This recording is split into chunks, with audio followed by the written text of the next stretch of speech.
ఉన్నాడో లేడో తెలియదు దేవుడు, కానీ ఉన్నన్నాళ్ళు వెతుకుతూ ఉంటాడు జీవుడు.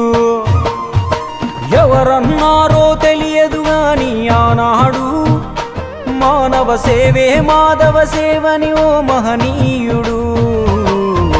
దేవుడంటే సాయమేరా తమ్ముడు, ఆ దేవుడే ఇది చెప్పిన ఎవ్వడు నమ్మడు. దేవుడంటే సాయమేరా తమ్ముడు, ఆ దేవుడే ఇది చెప్పిన ఎవ్వడు నమ్మడు. ఉన్నాడో లేడో తెలియదు దేవుడు, కానీ ఉన్నన్నాళ్ళు వెతుకుతూ ఉంటాడు జీవుడు.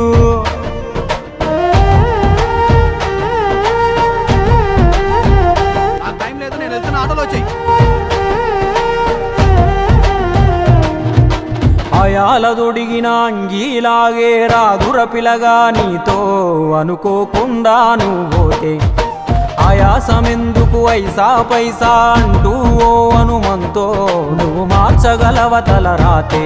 నీ ఎదుటివాడి కన్నీళ్లు తుడువగా చేయి రాదు నీకు, నీకెదురయ్యేటి అవరోధ సంద్రమును ఎవడు దాటిస్తాడు.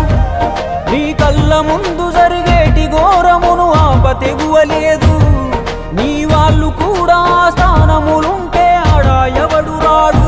సూర్యుడు విసుగే లేకుండా వెలుగుతో సాయం చేస్తాడు, చంద్రుడు తిరిగేమడగడుగా చలువను రోజు పంచుతాడు.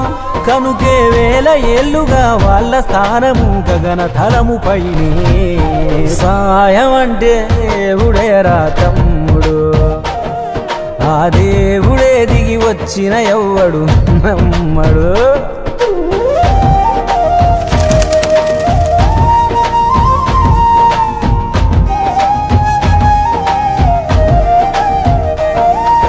పిడికెడు కడుపుకు సాలద నీకు ఎందుకు ఆస్తులాశ, మూడో తరముల దాకా వరస నువ్వు శ్రమించి గట్టిన నీ ఇంట్లోనే ఉంచరు గోడకు ఫోటో, గుర్తుండదు నీ పేరేంటో. సాయం అంటే పైసలే కాదు, సంపదతో పనే లేదు, అవసరానికో మంచి మాట ముందేది సాటి రాదు. ఎనగేసుకున్న ఆస్తి పైన నీ పేరే ఉండదెప్పుడు, నువ్వు చేసుకున్న పుణ్యాల ఫలమే నీదయ్యా ఎల్లప్పుడు. నీకు ఎరుకే లేకున్నా మళ్ళీ కలవని వాళ్ళైనా, ఆపదలో నా మనిషుంటే దాపుగా నిలవాలిర కన్నా. మళ్ళీ తిరిగి తిరిగి అది నిన్ను చేరుతది ఏదో రూపానా, ఇంకేదో రూపానా. కొడతారా? థ్యాంక్ యూ సార్, న్యాయంగానే కొన్నాను సార్, పక్కబట్టి కొట్టారు సార్. అబ్బా అబ్బా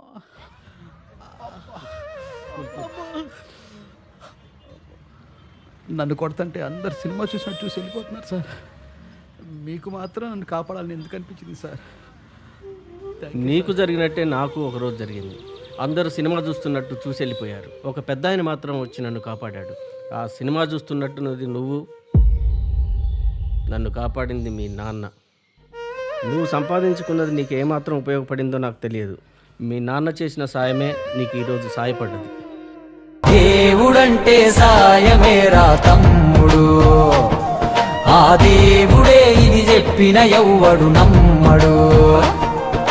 దేవుడంటే సాయమేరా తమ్ముడు, ఆ దేవుడే ఇది చెప్పిన ఎవ్వడు నమ్మడు. చెట్టు సాయం చేస్తుంది వాయువునిచ్చి, మట్టి సాయం చేస్తుంది జీవనమిచ్చి, నీరు సాయం చేస్తుంది దాహం తీర్చి, నిప్పు సాయం చేస్తుంది ఆకలి తీర్చి, నింగి కూడా సాయం చేస్తుంది గొడుగై కాచి. పంచభూతాలన్నిటికీ పంచే గుణమే ఉంది, మరి మనిషికి కొంచెం కూడా లేకుంటే ఎట్లా? ఎదుటి వాళ్లకు చేసే సాయం మన ఇంటి గూటిలో పెంచుకునే పక్షి లెక్క, మనం ఎటగిరేసినా తిరిగి మళ్ళా మన ఇంటికే వస్తుంది. అందులోనూ మన దేశంలో ఏ పన్నులు పర్మిషన్లు అక్కర్లేని సుఖమైన పని సాయం ఒక్కటే. ఇంకా ముద్దుగా అర్థమయ్యేటట్టు చెప్పాలంటే, మనం చిన్నగున్నప్పుడు బలపానికి చింతకాయ అనుకున్నట్టే, మనం గింత ఇస్తే దేవుడింత కలిపి మనకు శానా ఇస్తాడు. అందుకే పొద్దున లేచిన దగ్గర నుండి మళ్ళీ నిద్రపోయేదాకా చిన్నదో పెద్దదో ఏదో ఒక సాయం చేద్దాం. అదొక్కటే రేపు మనకు మన ముందోళ్లకు ఖచ్చితంగా ఉపయోగపడే నమ్మకమైన స్థిరాస్తి.